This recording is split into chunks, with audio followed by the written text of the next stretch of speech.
ప్రముఖ పారిశ్రామికవేత్త ఆనంద్ మహీంద్రా తన వ్యాపార కార్యకలాపాలతో ఎంత బిజీగా ఉన్నప్పటికీ ఇతర విషయాలకు కూడా తగినంత సమయం కేటాయిస్తారు. సినిమాలు, క్రికెట్ ను విపరీతంగా ఇష్టపడతారు. తనకు నచ్చిన వాటి గురించి సోషల్ మీడియా ద్వారా ఇతరులతో పంచుకుంటారు. ఆదివారం వాంఖడేలో Chennai Super Kings, Mumbai Indians జట్ల మధ్య ఐపీఎల్ మ్యాచ్ జరిగింది.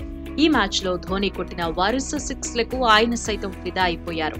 అంతటితో ఆగకుండా మహీపై ఉన్న అభిమానాన్ని సోషల్ మీడియా ద్వారా పంచుకున్నారు. Chennai Super Kings, Mumbai Indians జట్ల మధ్య జరిగిన మ్యాచ్ లో ధోని సిక్సర్ల వర్షం కురిపించారు. ధోని బ్యాటింగ్ చూసిన అభిమానుల ఆనందానికైతే హద్దే లేకుండా పోయింది. ధోని బ్యాటింగ్ పవర్ గురించి సోషల్ మీడియాలో పెద్ద చర్చే జరిగింది. వింటేజ్ ధనాధన్ ధోని బ్యాక్ అంటూ ఫ్యాన్స్ తెగ ఖుషి అయిపోయారు. వారితో పాటే పారిశ్రామికవేత్త ఆనంద్ మహీంద్రా కూడా ధోని బ్యాటింగ్ కి ఫిదా అయిపోయారు. ధోని కంటే గొప్పగా ఆడుతున్న మరో ఆటగాడిని చూపించగలరా అంటూ సోషల్ మీడియా వేదికగా ప్రశ్నించారు. ధోని ఎప్పటికీ గొప్ప ఫినిషర్ అని పొగడ్తల వర్షం కురిపించారు.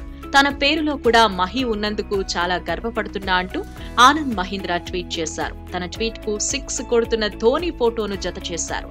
ఆనంద్ మహీంద్రా చేసిన ట్వీట్ సోషల్ మీడియాలో వైరల్ గా మారింది. ఆనంద్ మహీంద్రా చేసిన ట్వీట్ పై నెటిజన్స్ తమ స్పందనలను తెలియజేశారు. మహి అండ్ మహీంద్రా మీరిద్దరూ ఎవర్ గ్రీన్ అంటూ నెటిజన్స్ కామెంట్స్ చేశారు. కాగా చెన్నై బ్యాటింగ్ సమయంలో 20వ ఓవర్లో ధోని బ్యాటింగ్ వచ్చాడు. హార్దిక్ పాండ్యా వేసిన ఆ ఓవర్లో వరుసగా 3 సిక్స్లు కొట్టాడు. కేవలం 4 బంతుల్లో 20 పరుగులు చేసి అజేయంగా నిలిచాడు. ధోని సిక్స్లతో స్టేడియం హోరెత్తిపోయింది.